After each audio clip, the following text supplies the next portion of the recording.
Previously on Co-op's As the Cookie Crumbles, Ginger sees double. Brad, you're so sweet. Ginger, get away from that imposter. Brad? And Brad? Two Brads? That's Chad, my evil twin. We're identical, but he's gluten-free.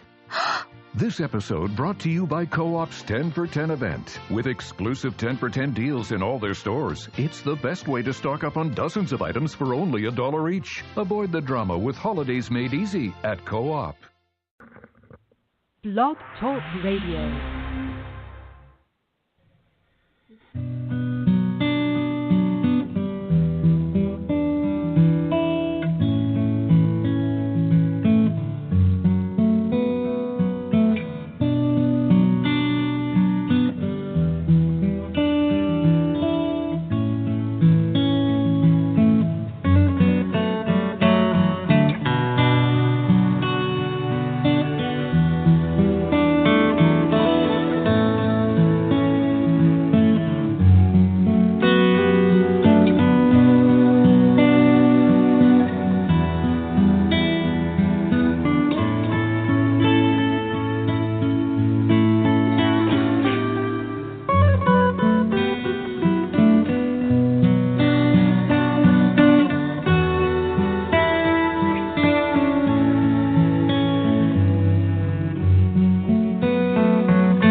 This is Laurie Smith. This is One Child Abuse Survivor to Another Restoration. It is 7:30 here in the morning, December 1st, 2017. Glad to be here.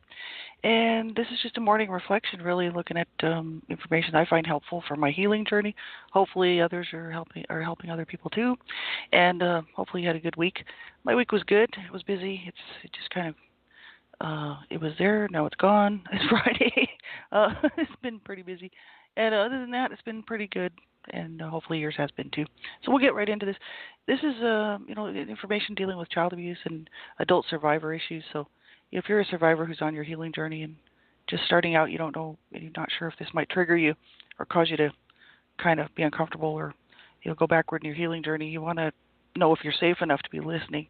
And if you're not sure, you can get that information at havoca.org or ASCA, Adult Survivors of Child Abuse and More Center Program. They have a Survivor to Thriver workbook on their website, which is really great. And there's a Safety First chapter that you can look at, and it's like 60 pages plus long. It's huge, and it's worth looking at. It's really, I would recommend it. And I went through that information a long time ago. It was really helpful. And so you want to make sure you're safe enough to be listening. If you're not sure what that is, it's better that you turn the show off and get that information. Or anything like this, really dealing with abuse, because abuse stuff can trigger survivors of abuse, and then, listening to other people's talking about their what they've went through, being abused, and just anything like this can trigger. So you have to make sure you're safe enough, really, so that you won't hurt yourself or hurt somebody else or just have a miserable day or go backward in your healing journey. So get that information, keep yourself safe, and just turn the show off. You won't be hurting my feelings at all. Anybody else listening, just listen at your own discretion. This show really is just looking at the topic of abuse and child abuse specifically. Horrific stuff. You have to know what's good for you to listen to, so make the right choice for yourself. And if you think the topics of abuse or violence or domestic violence or CSA, child sexual abuse, or anything like that's going to bother you, then you need to turn the show off and use your own discretion, right? So we'll get right into this. This is a morning reflection, really. What can I do to help myself? This is why I started, this show really was also to help other people, but it was really for myself as well, to keep me sort of accountable so that I'll continue on my healing journey instead of putting things off, 6 months or a year or 2 years or whatever. It's real easy to do that. So I just thought, well, I'll just share this on Blog Talk Radio. So hopefully it is helping other people too. So morning reflection, how am I doing? How are we doing on our healing journey? Any particular things we need to work on? How are we feeling? This morning I'm feeling just pretty good. I'm just, I would say just tired. It's Friday and kind of woke up a little bit already overwhelmed. It's only 7:30 in the morning. And I've got a lot to do for the weekend, so it's not going to be very restful. And I'm just feeling a little bit overwhelmed already. So I'm going to have to make sure I get some downtime at some point for some self-care and just some just breathe, just relax and take it easy. And but otherwise, I had a good week. Wasn't triggered all that much, just a little bit maybe. These last few weeks have been a little bit triggered. It might be the holidays coming up. I'm not real sure. Calendar dates can be very triggering. Can bring back memories or, thinking about certain people or certain things or the abuse we suffered or whatever. So calendar dates can be quite triggering. And I love this season, especially for Christmas and whatnot. I'm a Christian, so, I'm into Christmas. But so it's always a nice time of year for me. But then it brings up the whole issue of, family. And I'm not my immediate family now, which is my husband, but my old biological family of birth, the abusive environment that I grew up in. Kind of some of that comes back a little bit, because I remember what it was, I remember certain things, especially around Christmas.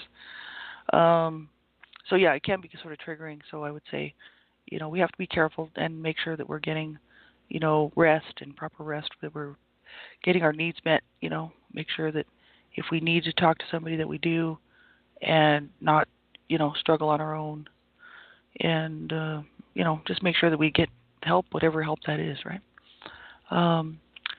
So yeah, we'll get right into this. We're looking at the last part of this anxiety section from HAVOCA, Help for Adult Victims of Child Abuse, HAVOCA.org. It's under their Information for Survivors tab under anxiety. It's the last portion of this particular section. And I won't repeat what last Monday's show, but they were talking about ways we can help, help ourselves really. One was to try to concentrate on the here and now. We went through that one. Work out whether there are any specific situations that we find particularly alarming. Make sure that we're safe, right?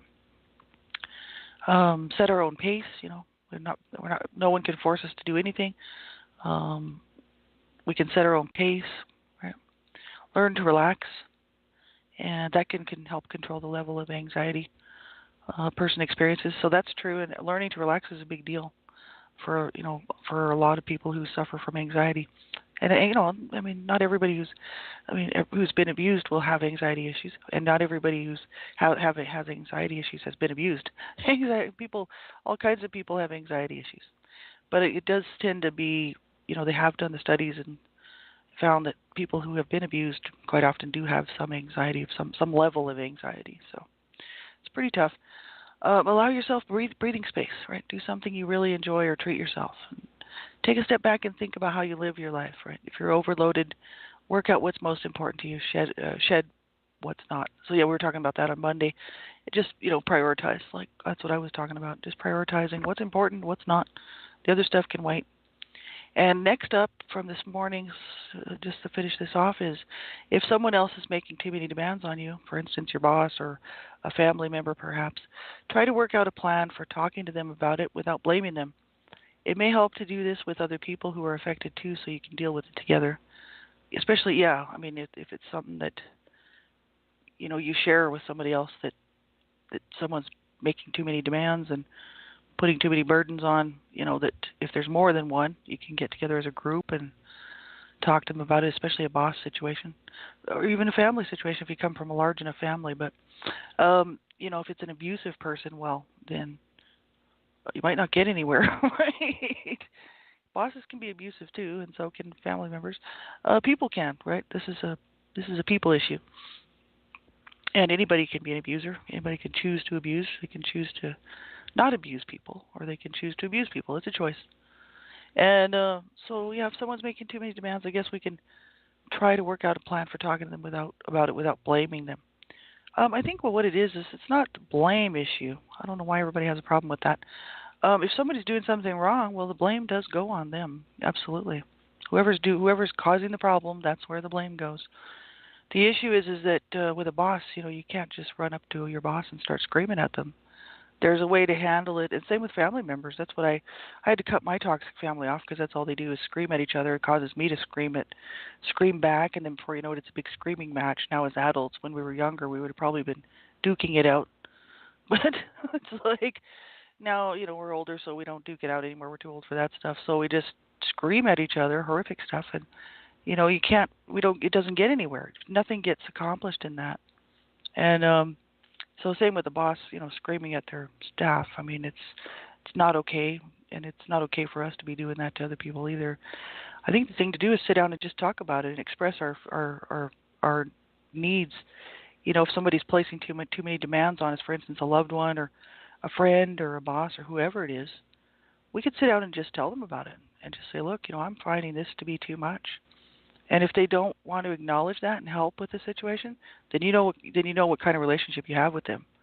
It's not going to really go very far if a person's not going to. This is me talking. This is not on their website, but I've had this happen to me lots of times, and it's kind of, you try to engage with somebody and let them know, that their demands are just too much, it's too difficult, and they need to back off a little bit. If they don't accept that and they just continue to do what they're doing, it means that they don't care. And there isn't any help in that situation normally. There's not much you can do unless you work for a union. If you have a union job and your boss is causing you problems and you can back it up with a union type thing, then you're all right. But in a family situation, people are going to treat you how they're going to treat you. Generally, talking to them about stuff doesn't necessarily change anything, because it's just how they operate. And that's just the problem with the whole situation with people who are pushy or demanding or whatever. They don't see themselves that way. And many times if you try to tell them, well, you're just too demanding, or what you're doing is making me uncomfortable or whatever, they don't see it that way, so they don't feel that they have a problem. They think you've got the problem. And so many times nothing gets done. Sometimes it doesn't do any good to talk to people about certain things. I've noticed that over the years. And you just have to leave the relationship. So I know that's happened to me. I mean, what I end up doing is leaving all relationships, really, except for my husband, who's my husband now. But, relationships don't work for me because I find that people are not on the up and up, most likely. And I haven't run into too many people who I can actually trust. Even people I've hung around with for 12, 15 years turn out to be completely untrustworthy. So I'm kind of like, I'm done with that kind of stuff. And it's difficult. It's very difficult to find people that are trustworthy, who actually don't just have their own interest out in their mind or at heart, and that they actually do want it to be a two-way relationship, not just a one-way relationship. Because most people aren't thinking about stuff like this. They're thinking about how they can get their needs met. So it's not a mutual type thing. It's kind of like, no, this is the way it's going to be. So that's unfortunate. I've never actually been able to resolve anything in any situation except for with the man who is my husband right now. Where he was willing to bend, I was willing to also make some changes, and we actually worked it out. But for the most part, people are not willing to do that. That's unfortunate, but that's the truth of it. They also said here, take up a physical activity like walking, swimming, or yoga to help relieve tension. Excuse me. Yeah, that's what I've heard is, some exercise is good, as far as helping with anxiety. Just because it does something with the brain. It releases chemicals like endorphins and stuff, and really, obviously improves your health. And so you start feeling better, which then takes away some of the anxiety. So that's very important. That's what I need to do, is start doing a systematic type exercise type program. And that I haven't done because it's last on the list. I've just got way too many other things going on. But I would probably feel better if I was doing that. So I know that makes good sense. So that was the last of their suggestions for the anxiety stuff. It was quite an interesting article, but set of articles. So they said here, to finish it up, before I didn't realize I had any choices. I found I had to work out for myself what my limitations were. What's important now is that I'm in control of getting myself right. I never realized that others at work felt the same way until we talked about it. It was much easier to talk to the manager about it when it wasn't just yourself. So they said some people find it's not so important to look for answers about what caused them to be so anxious. And this person, whoever wrote this, said, I needed space to put all my energy into getting better first, and then I was able to look at why it happened.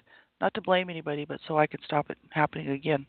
It is important to get in touch with this stuff, because I know for myself, I used to be, before I started my healing journey at the age of 42, I was actually really, I've always been a friendly person, but if you cross me, I turn into a really nasty, ugly person because of the way that I grew up. I'm just sort of mentoring my parents and mentoring my abusers who, when things went ugly, they were really ugly. I took that on as well. All of us did in the family.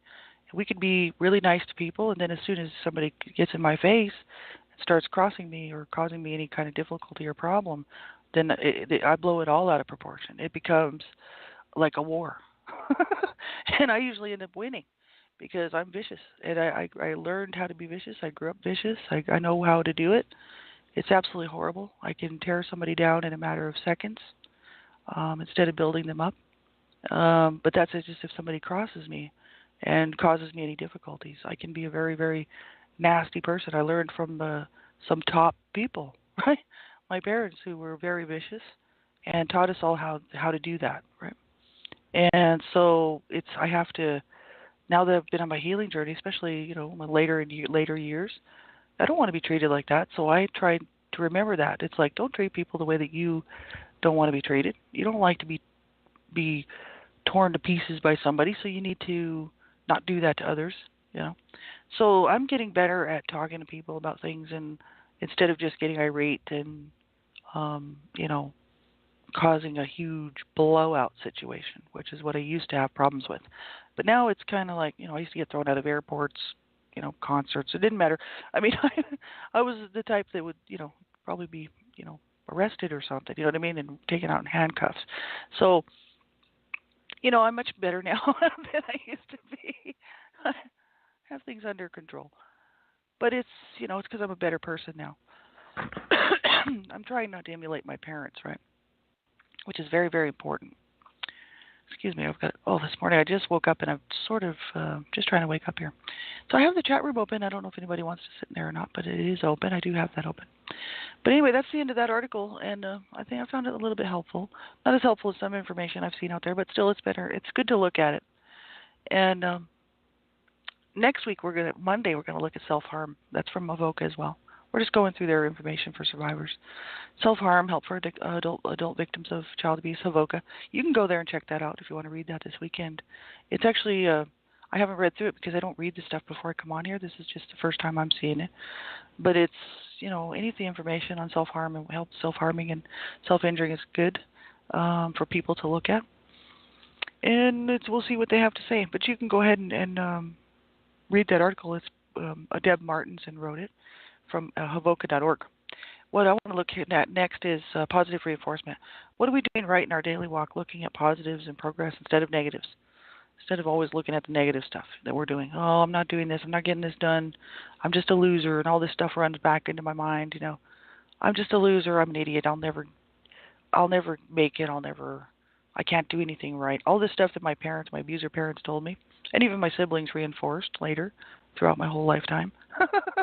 Thanks, siblings. Thanks, brothers and sisters. I really appreciate that. But anyway, this is the problem with abuse. It just keeps on going and going and going, just like the Energizer Bunny. So it's it's the leftovers I'm dealing with now, and the stuff that was just drilled into my mind, and my thought patterns. The way I look at myself and the way I look at how I react to things, and the fact that, oh yeah, I'm an idiot. I'll never get anything right. I don't even deserve to be alive on the planet. As far as my parents were concerned. So, that's really unfortunate, but that's the truth of it. So I have to go through and say, what am I doing right in my daily walk? Well, first of all, I got up this morning, and I'm going to do the very best I can today to just do the best job I can. That's all I can do. I'll give it my best. It's not going to be perfect, and I'm going to make mistakes along the way somewhere. And what I'm going to do is just remember, treat myself well, treat others well, and, build people up, not tear them down. Build myself up, not tear myself down. And be good to myself. That's about what I'm going to try to do today. That's all I can do, right? One day at a time, really. That song is pretty accurate. And it's, it's from, it just goes way back. We can only do today. Tomorrow's not even promised, and yesterday's gone. So today I have to say, well, what can I do today to help myself? And what am I doing right in my daily walk? Well, I'm getting up this morning with a good attitude. I'm going to do the best I can today, and I'm going to try to find some time to just experience some joy in this day, and which is true happiness, true peace, right? Inner joy, and to be thankful, for what I have, and to think about the people around the world who are struggling and suffering, because that's very important for me to do, because it keeps me humble. I remember people. I don't just think of myself all the time, I think a lot about people who are struggling around the world and in all kinds of horrible situations, and I think about these kids out here who are being abused, and I sit here and I think about what I've gotten, how that I've been so blessed, and to be able to sit here today at this age, I never thought I'd make it. I never thought I'd be here today. So I try to remember to be thankful throughout the day. So these are positives, whatever we do, whatever we can do to help ourselves and be good to ourselves, and to treat others around us right, and to get ourselves some help if we need it, whatever it is we need to do, right? So Avoca has some self-esteem affirmations. I want to look at one. This one next up is, I am fully competent and capable in everything that I decide to do. Well, I could say that all day. I'm fully competent and capable in everything that I decide to do. Well, I mean, these things make me laugh, but it shows you, it does give you something to work from. It's like a springboard, right? I'm fully competent and capable in everything that I decide to do. Actually, that's just not true. I'm not competent and I'm not capable of doing most things that I decide to do. But I'm brave enough to try. And quite often I fail, which sets me up for, possible misery, I'm just the loser, I'm this and that. But I always give myself a pat on the back for trying. Because I know, my skill levels are what they are. I know what my limitations are. I'm fully competent, capable in everything that I decide to do. It's just not true, but what I do is I just do the best that I can do, and that's all I can do. I make mistakes. I'm not fully competent in anything. I don't think anybody is. It's kind of a lie we can tell ourselves. Capable in everything that I decide to do. Nobody's fully capable of doing anything. It's a matter of what you try to do, and just keep working at it, keep working at it, keep working at it, and you eventually do get some skill at it, And that's what I'm doing, is trying to learn how to do life, So what I'm competent and capable is in my belief that I can do whatever it is that I decide to do. It's not going to be perfect, but it's going to be the best job I can do. And I'm going to be happy with that, because that's about all I can do. We're just humans. We're not perfect. We're fallible. And for me to walk around thinking that I'm perfect and completely capable is really nonsense. But anything that I decide to do, I usually put 110% effort into it. I give it my all. And sometimes it doesn't work out. Sometimes it does. And, certain things, I'll fail at. Other things I do really well at. So what I do is I just don't worry about the stuff that I can't do, work on the stuff that I can do, and keep learning, to try to do a better job all the time of taking care of myself, getting things done, getting, keeping things going, learning how to cope, learning how to get through life, right? Just managing this stuff. And I think at the end of the road, that's all I can do. So yeah, I'm pretty happy with the results of everything that I decide to do, because I do give it at least 110%, and sometimes fail, sometimes don't. So, this is it. It's very important to realize, like, we can only do the best job we can do. Sometimes it's not going to be good enough. It's definitely not going to be good enough for somebody else. That's why whatever I do, I don't do anything for anybody else, because it's never going to be good enough for somebody else, right? Basically, whatever I do it for me. Because that's the only person it really matters to is me. So I'm never looking for accolades or a pat on the back or, oh, look at you, I don't want any of that garbage. What I do it for me, and that's just so that I can wake up the next day and say, well, I tried. I really tried to do a good job today. I'll just try tomorrow to do a better job. That's all I can do. That's all we can do, right? It's not about trying to, make people believe that I'm capable or fully competent in everything I decide to do. It's for me. I don't do that for other people. I don't do much for other people as far as that kind of stuff goes, because I'm not looking for, what do you want to call that, acceptance from that kind of stuff, because that's pretty, it comes and it goes. It ebbs and it flows. Sometimes you'll have people that'll support you, and sometimes you don't. So if that's what you're looking for, you're headed for a heavy fall. You have to really work on stuff to take care of yourself for you, and then enjoy the people around you as well. But it's not about, how somebody else makes me feel. It's about how I feel about myself. That really counts. Somebody else might care about me very fleetingly, or fickle, sort of. I like you one day, but I don't like you the next day. That's usually what it is. So basically, I don't work towards that kind of stuff. I just work towards trying to learn to love myself, learn to take care of myself, and then learn to help other people too. Right? It's very important. Self-care. What are we doing spiritually, physically, emotionally to care for ourselves? What can we work on? I know physically I need to work on some stuff. I'm still working on that. Spiritually, I'm in a great place. Emotionally, I'm still working on some stuff. I was pretty triggered this last few weeks, and still working through some things. So I plan on doing a little bit of that this weekend, maybe going in and doing some inner child work. But got about a minute or so left here. So that's actually we have a couple minutes left. Yeah, we've got a sort of a inner child program that I went through. It was called Your Envisioned Mind. It's very helpful. But I do have to go in and do the work, and I haven't been doing that, so I need to go in and do some work just to make sure everything's going good inside. So with my inner children, which is really bizarre, but it's true. So that I'm going to work on, but everything else is good. Physically, I'm just working on trying to incorporate some exercise in there and trying to take better care of myself, which is very difficult for me because I wasn't shown how to do that. My parents didn't take care of themselves, and it just wasn't condoned. And also my siblings, they committed suicide, drug use, overdose. I sort of copied all of that until I was in my 20s, and then I just still didn't really look after myself because I didn't care about my body. I'm like, whatever, my body's ruined, so why should I care about it, sort of thing. And that's sad, but that's true. That's just where my mind was for so many years. Is that, my body, I never was comfortable with it anyway because of the physical abuse and the CSA child sexual abuse. I hate my body, and what it is that's the old part of me that hates what happened to me. I don't really, today necessarily hate my body, but that's the way I feel. So it's kind of, I have to remember, like, no, we don't hate our body. And it gets us around. We need to take care of it. This is my body to get around on the earth. I need to take care of it. And so I've had to learn how to do this stuff. It's really difficult because I have to change all these habits, these bad, horrible habits of not taking care of myself. And it's a big job, addictions, right? Nicotine. I got rid of the drugs, so I don't do drugs anymore. But, I smoke and I drink coffee, and I'm more into my coffee, and my cigarettes. I do eat, and I eat a little bit too much and the wrong foods. So I just kind of don't take care of myself, and I really got to start changing my spots. I got to change my ways. So, these are the things we need to look at, and it's a hard deal because I don't want to. I'm perfectly comfortable doing what I'm doing, and I don't want to make a change because it's gonna mean change, and I don't want to do that. I love my coffee. I absolutely love coffee, and it's a big problem for me to give coffee up. I don't know how I'll do.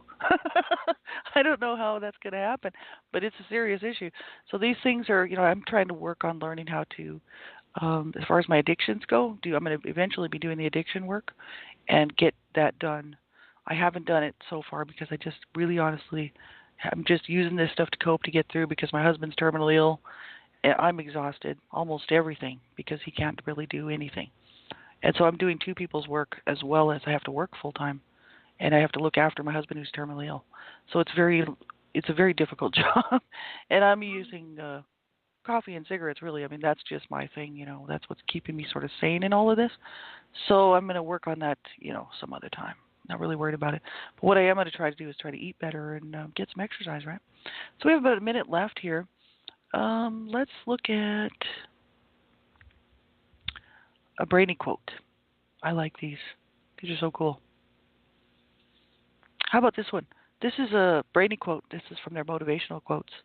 They said you can use them, just you have to tell where you got them. So that's brainyquote.com. And this one's from Thomas A. Edison. Our greatest weakness lies in giving up. The most certain way to succeed is always to try just one more time. I love that. Our greatest weakness lies in giving up. That's right. Do not give up. Not ever. If you're struggling, you're having a hard time, I'm telling you right now, you call somebody. You call a crisis line. But you call somebody. If you don't have anybody to talk to, quite often we don't. Then you get help. Reach out, call a crisis line. That's what I'm going to do. And, you don't give up. Not ever, ever, ever. Because I know that's basically my mantra is, I'm not ever going to give up, because that allows my abusers to win. And I'm not doing that. My brothers lost their fight, because they really basically killed themselves, two of my brothers, and my abusers won in that case. So our abusers. So you know what? No, I'm going to win this fight, and I hope that you'll stick it out and win it with me. Have a wonderful weekend, everybody. We'll talk to you Monday. Take good care of yourselves.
Previously on Co-op's As the Cookie Crumbles, Ginger sees double. Brad, you're so sweet. Ginger, get away from that imposter. Brad? And Brad? Two Brads? That's Chad, my evil twin. We're identical, but he's gluten-free. This episode brought to you by Co-op's 10 for 10 event. With exclusive 10 for 10 deals in all their stores, it's the best way to stock up on dozens of items for only $1 each. Avoid the drama with holidays made easy at Co-op.